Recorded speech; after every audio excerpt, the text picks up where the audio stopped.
नमस्कार, आपका नए और प्रेस वीडियो में हार्दिक स्वागत है। सभी पेंशनर्स, केंद्रीय कर्मचारियों, राज्य कर्मचारियों के लिए 1.5 साल बाद मिली बड़ी खुशखबरी। जी हाँ, डीए में बढ़ोतरी के ऐलान और तीनों किस्तों के एरियर को लेकर बड़ी खबर आ चुकी है, जिसकी पूरी जानकारी आपको इस वीडियो में देखने को मिलेगी। साथ ही कर्मचारी व पेंशनर से जुड़ी अन्य भी 2 बड़ी महत्वपूर्ण खबरें आ चुकी हैं, जो भी इस वीडियो में देखने को मिलेगी। तो बने रहे आप इस वीडियो को लास्ट तक और जानिए इस बड़ी खबर को सबसे पहले। इससे पहले अगर आपने अभी तक भी इस वीडियो पर एक लाइक नहीं किया तो एक लाइक कर दीजिए, क्योंकि आपका एक लाइक ही हमारी मेहनत का फल होता है। वही चैनल को भी फ्री में सब्सक्राइब नहीं किया, सब्सक्राइब कर लीजिए, ताकि आगे भी आपको कर्मचारी व पेंशनर से जुड़ी लेटेस्ट से लेटेस्ट बड़ी अपडेट सबसे पहले देखने को मिलती रहे। तो चलिए बढ़ते हैं बड़ी खबरों में। आगे आज की पहली बड़ी खबर आपको बता दें कि मोदी सरकार कर्मचारियों की छुट्टियां बढ़ाकर करेगी 300, बदलेंगे नौकरी के नियम भी। जी आपको बता दें कि मोदी सरकार कर्मचारियों के अर्जित अवकाश बढ़ाने को लेकर फैसला कर सकती है। कर्मचारियों का अर्जित अवकाश छुट्टियां 240 से बढ़ाकर 300 हो सकती हैं। दरअसल बीते दिनों लेबर कोड के नियमों में बदलाव को लेकर श्रम मंत्रालय, लेबर यूनियन और उद्योग जगत के प्रतिनिधियों के बीच काम के घंटे, सालाना छुट्टियों, pension, PF, take home salary, retirement आदि को लेकर चर्चा हुई थी, जिसमें कर्मचारियों का नेट लीव 240 से बढ़ाकर 300 किए जाने की मांग की गई थी। लेबर कोड के नियम 1 अप्रैल से लागू होने थे, लेकिन राज्य सरकारों को तैयार नहीं होने के कारण नियम लागू नहीं किए गए, लेकिन केंद्र सरकार इन्हें जल्द लागू करना चाहती है। लेबर यूनियनों की तरफ से उठाई गई पीएफ और अर्जित अवकाश की सीमा बढ़ाने की मांग पर भी फैसला किया जाना था। यूनियन से जुड़े लोग चाहते हैं अर्नड लीव की सीमा 240 से बढ़ाकर 300 दिन कर दी जाए। अभी कर्मचारियों को 240 अर्जित छुट्टियां मिलती है। सरकार से भवन और अन्य निर्माण श्रमिकों, बीड़ी श्रमिकों, पत्रकारों और श्रमिकों के साथ सिनेमा क्षेत्र से जुड़े श्रमिकों के लिए अलग नियम बनाए जाने की भी डिमांड की थी।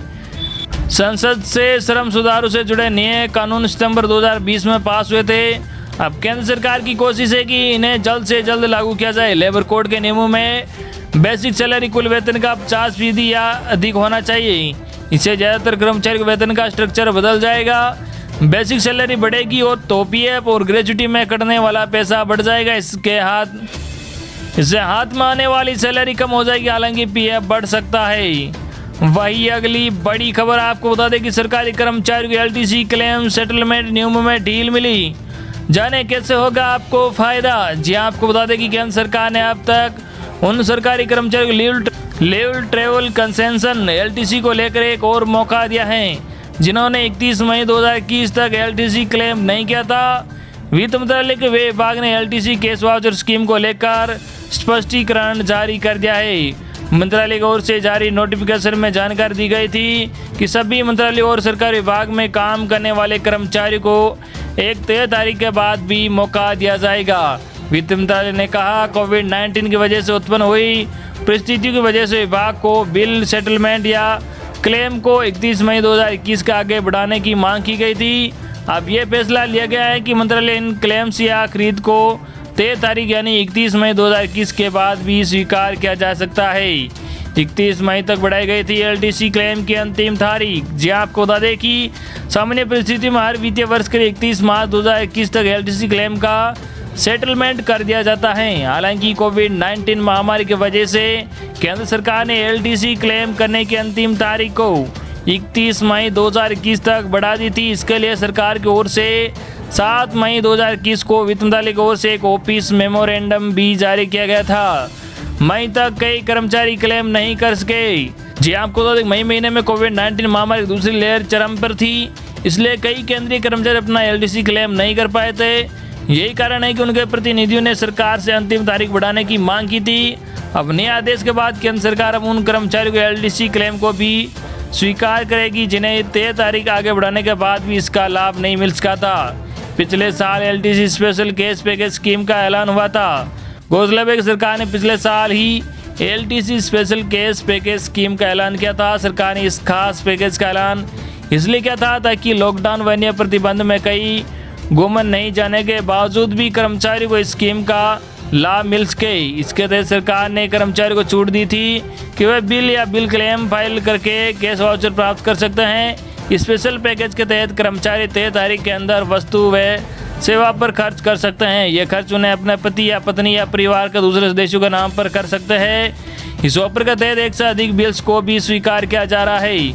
इस स्कीम के तहत वस्तु एवं सेवा की खरीदारी 12 अक्टूबर 2021 से लेकर 31 मार्च 2021 के बीच होनी चाहिए।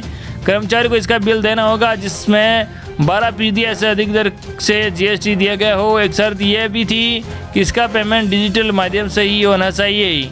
वही अगली बड़ी खुशखबरी, जी आपको बता दें कि केंद्रीय कर्मचारियों व पेंशनर्स के लिए बड़ी गुड न्यूज। 31% मिलेगा DA। सितंबर में एरियर का भी मिलेगा फायदा। जी आपको बता दें कि केंद्रीय कर्मचारियों व पेंशनर्स के लिए जल्द ही बड़ी खुशखबरी आने वाली है। एक तरफ से उनके महंगाई भत्ते की चर्चा जोरों पर है, वही दूसरी तरफ जुलाई में एक बार फिर DA में इजाफा होने वाला है। जुलाई 2021 में महंगाई भत्ता 3% और बढ़ने का रास्ता साफ हो गया है। हालांकि इसका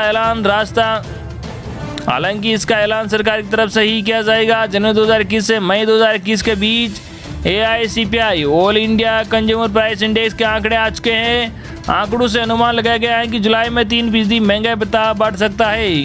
31% मिलेगा DA। जी आपको बता दें कि नेशनल काउंसिल ऑफ JCM के लेटर के मुताबिक सितंबर में DA की पिछली 3 किस्तों को भुगतान होना है। इसके साथ ही जुलाई में बढ़ने वाले DA का भुगतान भी सितंबर में किया जा सकता है। मतलब सितंबर से बढ़ने वाले महंगाई भत्ते में 3% DA और बढ़ जाएगा। अभी केंद्रीय कर्मचारी को 17% DA मिल रहा है। सितंबर में पिछली 3 किस्त यानी जनवरी 2020, जून 2020 और जनवरी 2021 की 3 किस्त का भुगतान होना है। इसे मिलाकर कुल 28% DA होगा। लेकिन अगर इसमें जुलाई 2021 में बढ़ने वाली 3% DA को और जोड़ लिया जाता है तो DA 31% हो सकता है। एरियर का भी मिलेगा फायदा। जी आपको बता दें कि सितंबर 2021 में महंगाई भत्ते के भुगतान को लेकर काफ़ी चर्चा है। नेशनल काउंसिल ऑफ JCM के सचिव श्री गोपाल मिश्रा जी के मुताबिक महंगाई भत्ते की पिछली 3 किस्तों के साथ 2 महीने का एरियर भी मिलेगा। इसमें जुलाई और अगस्त शामिल होगा। इससे साफ है कि महंगाई भत्ता जुलाई से ही बहाल कर दिया जाएगा। यही वजह है कि DA एरियर भी दिया जा रहा है। दूसरे अलाउंस भी बढ़ेंगे। जी आपको बता दें कि केंद्रीय कर्मचारी सितंबर में सिर्फ महंगाई भत्ता ही नहीं बढ़ेगा बल्कि दूसरे अलाउंस भी इजाफा होना तय है। इसमें ट्रैवल अलाउंस और सिटी अलाउंस शामिल है। वही रिटायरमेंट के लिए प्रोविडेंट फंड और ग्रेच्युटी में भी बड़ा इजाफा होने की उम्मीद है। ऐसा इसलिए है क्योंकि महंगाई भत्ता बढ़ने का असर इन सभी अलाउंसेस पर पड़ता है। तो ये थी आज की सबसे लेटेस्ट और बड़ी खबरें जो हमने आप तक पहुंचाई है। आई होप कि आपको आज की सबसे लेटेस्ट और बड़ी खबरें पसंद आएगी। इस वीडियो पर ज़्यादा लाइक और इस वीडियो को ज़्यादा आपके मिलने वालों के पास ज़रूर शेयर करना ताकि उन तक भी DA से जुड़ी लेटेस्ट अपडेट पहुँच के। धन्यवाद।